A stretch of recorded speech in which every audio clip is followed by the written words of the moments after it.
ವೇತನ ಪಾವತಿಗೆ ಆಗ್ರಹಿಸಿ ಆರೋಗ್ಯ ಇಲಾಖೆ ಹೊರಗುತ್ತಿಗೆ ನೌಕರರ ಪ್ರತಿಭಟನೆ.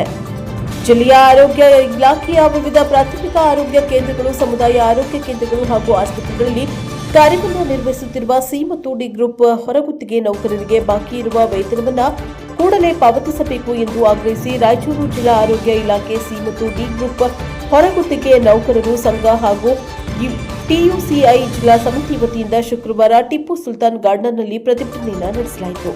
ಜಿಲ್ಲೆಯಲ್ಲಿ ನೂರಾರು ಹೊರಗುತ್ತಿಗೆ ನೌಕರರು ಹಲವು ವರ್ಷಗಳಿಂದ ಆರೋಗ್ಯ ಇಲಾಖೆಯಲ್ಲಿ ಸೇವೆಯನ್ನು ಸಲ್ಲಿಸುತ್ತಿದ್ದಾರೆ. ಪ್ರಸ್ತುತ ಸಾಲಿನ ಗುತ್ತಿಗೆ ಪಡೆದಿರುವ ಪಾಪ್ಯುಲರ್ ಎಂಜಿನಿಯರಿಂಗ್ ಏಜೆನ್ಸಿ ಬಳ್ಳಾರಿ ಗುತ್ತಿಗೆ ಒಪ್ಪಂದದ ಷರತ್ತುಗಳನ್ನು ಪಾಲಿಸುತ್ತಿಲ್ಲ. ಕಾರ್ಮಿಕರ ವೇತನ ಪಾವತಿ ನಿಯಮದಂತೆ ಪ್ರತಿ ತಿಂಗಳು 7ನೇ ತಾರೀಕಿನೊಳಗೆ ವೇತನ ಪಾವತಿಸಬೇಕಾಗಿದ್ದರೂ ನೌಕರರಿಗೆ ಸಮರ್ಪಕವಾಗಿ ವೇತನ ಪಾವತಿಯಾಗುತ್ತಿಲ್ಲ ಎಂದು ಪ್ರತಿಭಟನಾಕಾರರು ಆರೋಪಿಸಿದರು. ಈ ಕುರಿತು ಹಲವು ಬಾರಿ ಸಂಬಂಧಪಟ್ಟ ಅಧಿಕಾರಿಗಳಿಗೆ ಮನವಿಯನ್ನ ಸಲ್ಲಿಸಲಾಗಿದ್ದು, ವೇತನ ಪಾವತಿಸುವುದಾಗಿ ಭರವಸೆಯನ್ನ ನೀಡಲಾಗಿತ್ತು. ಆದರೆ ಭರವಸೆಯಂತೆ ಬಾಕಿ ವೇತನ ಪಾವತಿಯಾಗಿಲ್ಲ. ಆಗಸ್ಟ್ 5ರೊಳಗೆ ಎಲ್ಲ ಅರ್ಹ ನೌಕರರಿಗೆ ಸಂಪೂರ್ಣ ಬಾಕಿ ವೇತನ ಪಾವತಿಸಬೇಕು ಎಂದು ಒತ್ತಾಯಿಸಲಾಗಿತ್ತು.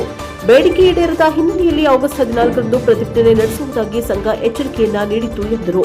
ಈ ಸಂದರ್ಭದಲ್ಲಿ ಟಿಯುಸಿಐ ಜಿಲ್ಲಾಧ್ಯಕ್ಷ ಜಿ ಅಡವಿರಾವ್, ಎಂ ನಿರಂಜನ್ ಕುಮಾರ್, ಮಣಿ, ನಿಸರ್ಗ, ನರಸಪ್ಪ, ರಾಯಚೂರು ಶಂಕರಪ್ಪ, ಗುಂಡಸಾಗರ್, ಉಪಾಧ್ಯಕ್ಷರಾದ ಆಂಜನೇಯ ಅರಕೆರೆ, ದ್ಯಾಮಣ್ಣ, ನಾಗರಾಳ್, ಮಲ್ಲಿಕಾರ್ಜುನ್, ಜಗದೀಶ್, ಶರಣಬಸವ, ದೇವರಾಜು, ನಾಗಯ್ಯ, ಚಿಕ್ಕಮಠ್, ಫರೀಜನಾ ಬೇಗಂ, ಚೈತ್ರ, ಗೌರಮ್ಮ, ಎಂ ಗುಂಡಮ್ಮ, ಯಲ್ಲಪ್ಪ, ಅನ್ವರಿ, ವೆಂಕಟೇಶ್ ಸೇರಿದಂತೆ ಹಲವು ನೌಕರರು ಹಾಗೂ ಸಂಘದ ಪದಾಧಿಕಾರಿಗಳು ಪಾಲ್ಗೊಂಡಿದ್ದರು. Bureau report Garaldini Veeranagouda, NKS TV 4 Raichur.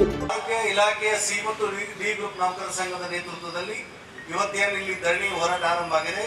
ನಮ್ಮ ಪ್ರಮುಖವಾದ ಬೇಡಿಕೆ ಏನಂದ್ರೆ, ಇದುವರೆಗೆ ಕೆಲಸ ಮಾಡಿದ ಕಾರ್ಮಿಕರಿಗೆ ಸಂಬಳ ಪಾವತಿ ಆಗಿಲ್ಲ. ಈ ವರ್ಷ 6 ತಿಂಗಳ, 5 ತಿಂಗಳ, 4 ತಿಂಗಳ, 3 ತಿಂಗಳ, 1 ತಿಂಗಳ ಈ ರೀತಿ ಜಿಲ್ಲಾ ಆರೋಗ್ಯ ಅಧಿಕಾರಿಗಳು DHO ಆಫೀಸ್ನಿಂದ ಆಕ್ಚುಲಿ ಈ ಸಂಬಳವನ್ನ ಪಾವತಿ ಮಾಡಿಲ್ಲ.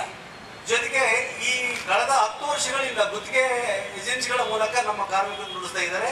ಕಳೆದ 3 ವರ್ಷದಿಂದ ಕೂಡ ಆಕ್ಚುಲಿ ಸಂಬಳವನ್ನ ಗರಿತಾ ಇದ್ದಾರೆ, ಸಂಬಳವನ್ನು ಕಳ್ತನ ಮಾಡ್ತಾ ಇದ್ದಾರೆ. 2024ರಲ್ಲಿ ಸಂಬಳ ಕಳ್ತನ ಆಗಿದೆ, 2025ರಲ್ಲಿ ಸಂಬಳ ಕಳ್ತನ ಆಗಿದೆ, 2026ರಲ್ಲಿ ಕೂಡ ಸಂಬಳ ಕಳ್ತನ ಆಗಿದೆ. ಹಾಗಾಗಿ ಕಳ್ತನ ಸಂಬಳ ನಮ್ಗೆ ಬರಬೇಕು, ತಪ್ಪಿಸಿದರೆ ಶಿಕ್ಷೆ ಆಗಬೇಕನ್ನೋದು ಮೊಟ್ಟ ಮೊದಲ ಬೇಡಿಕೆ ಒಂದು. ಎರಡನೇದಾಗಿ ಮೇ 22ನೇ ತಾರೀಕು ರಾಜ್ಯದಲ್ಲಿ ಕಾಂಗ್ರೆಸ್ ಸರ್ಕಾರ ವೇತನವನ್ನ ಜಾಸ್ತಿ ಮಾಡಿದ್ದು, 63% ಪರಿಷ್ಕೃತ ವೇತನವನ್ನು ಘೋಷಣೆ ಮಾಡಿದ್ದು. ಇವಾಗ ತಡೆ ಹಿಡಿದಿದ್ದಾರೆ. ಇದು ತಡೆ ಹಿಡಿದು ಮೋಸ ಮತ್ತು ದಗಾಕೋರ ತನಕ ಕೂಡಲೇ ಆಕ್ಚುಲಿ ಈ ಸಂಬಳ ತಡೆಯನ್ನು ವಾಪಸ್ ತಗೊಂಡು ರಾಜ್ಯದ ಎಲ್ಲ ಕಾರ್ಮಿಕರಿಗೆ ಹೊಸ ಸಂಬಳ ಕೊಡಬೇಕನ್ನೋದು ಎರಡನೇ ಬೇಡಿಕೆ. ಮೂರನೇದು ಆರೋಗ್ಯ ಕಾರ್ಮಿಕರ ಪ್ರಾವಿಡೆಂಟ್ ಫಂಡ್, ESI ಮತ್ತು ಲೀಗಲ್ ಸೆಕ್ಯೂರಿಟಿ ಬೆನಿಫಿಟ್ಸ್ ಏನಾಗಿದೆ ಇವನ್ನೆಲ್ಲ ತಿಂದು ಹತ್ತಿಕ್ಕೆ ಹಾಳು ಮಾಡಿದ್ದಾರೆ. ಅದೆಲ್ಲ ಬೇಕಂತೇಳಿ ಹೋರಾಟ ಶುರುವಾಗಿದೆ.